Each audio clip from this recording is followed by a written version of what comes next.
Ribbons and Blood novel, written by Jamville. Act 1, Bloodbaths and Braids.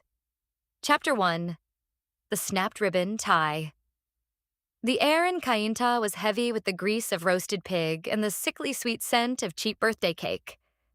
It was the first birthday of Sakura Shinji's baby boy, and the rented pavilion was packed with family. Children ran through streams of melting ice, their shoes squeaking against the wet tile. Shiro, a brilliant white hat hacker who had spent years destroying black hat syndicates, stepped into the back kitchen to grab a tray of sweet spaghetti for the kids. Outside, his wife was laughing, holding their infant son sitting just at the entrance near the gate of the venue where a relative's table decided to sit with the baby. 7-year-old Sakura trotted behind her father, her small hands tugging at his shirt. The party is supposed to be peaceful, fun, and intimate just like you see at a baby's first birthday. Not knowing that this the last day they will ever had this kind of even. Outside the venue, 7 heavy black vans stopped at the gate, and men came down armed with suppressed rifles entered the venue without greetings and questions. Automatic gunfire tore through plywood walls and tables. The sound was not like the movies, it was a flat, deafening mechanical shredding. Glass shattered into mist. Sakura's mother and baby was among the first victim and died where she stood, her body punched full of high-caliber rounds before her laughter could even leave her lips. The bullet didn't spare the infant as well. Shiro heard the noise of the crowd and saw his wife and kid on the floor and was stepped on by more men entering the venue and wasted no time to save his only daughter who's with him inside the house. He reacted on pure adrenaline and grabbed Sakura by the waist and threw her into the master's bedroom and slammed the door shut. He knew there was no escape. The venue was surrounded and he could hear the boots heavy on the pavement outside.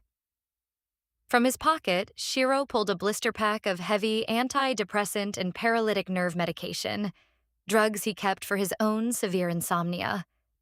He forced 3 pills down to a crying Sakura's throat, clamping her jaws shut until she swallowed. "Stay still, Sakura," Shiro whispered, his hands trembling violently as he forced her beneath the frame of a low wooden bed. "Do not speak. Do not breathe. Whatever you see, do not make a sound, or try to escape." The drug hit her small system like liquid ice just a few minutes. Her muscles locked. Her vocal cords froze into rigid stone. She could move nothing but her eyes, wide and terrified, staring through the dark gap between the floorboards and the hanging bedsheet. Shiro tried to get his gun and was prepared for a gunfight, but the door was kicked off its hinges. 3 men stepped in, wearing black tactical gear without insignia. Behind them walked a man in a clear plastic surgeon's apron, carrying a rolled-up leather kit.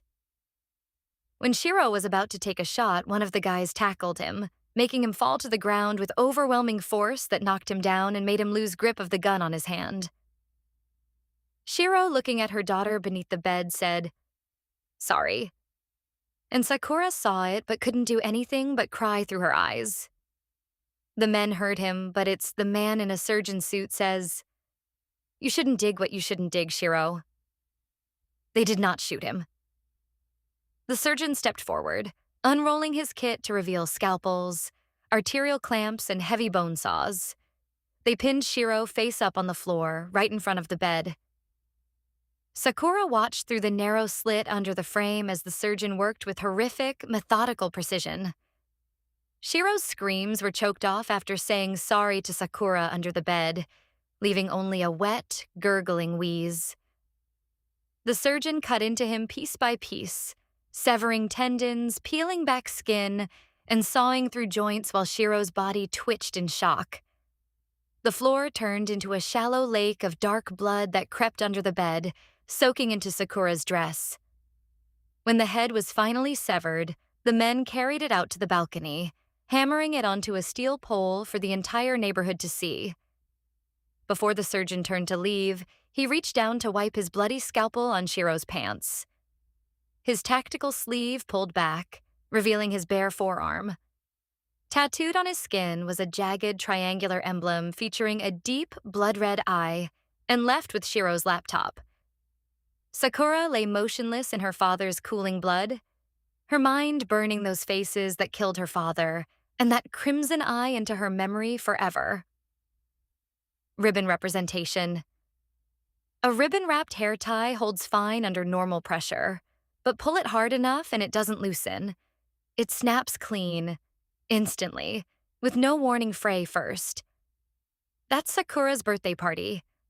1 second there's a first birthday, cake, a father braiding nothing yet but about to.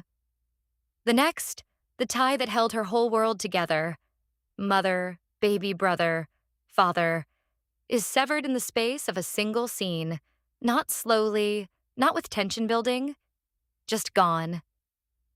The red-eye tattoo she memorizes under the bed is the loose end left dangling after the snap. The thing her mind keeps reaching for because there's nothing else left to hold on to.